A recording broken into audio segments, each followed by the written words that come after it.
I bought this fencing to keep this one from digging underneath it to visit his best friend in the backyard next door. It's really good quality. I love how the little stakes were pointed, which made it way easier to push into the ground.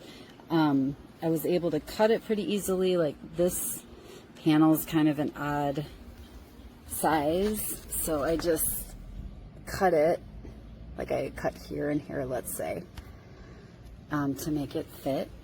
I did in some areas have to use like a piece of wood and a mallet because the ground was kind of hard. It did help to wet the ground with my hose before I started.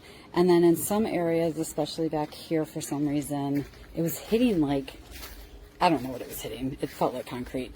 So I had to trim some of these like in the ground. So let's say maybe this one only goes 3 inches into the ground, but this one goes like 9 inches.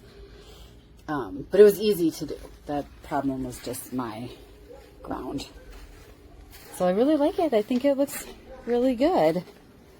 And it'll keep him from digging under since it goes so far into the ground. These guys aren't a problem.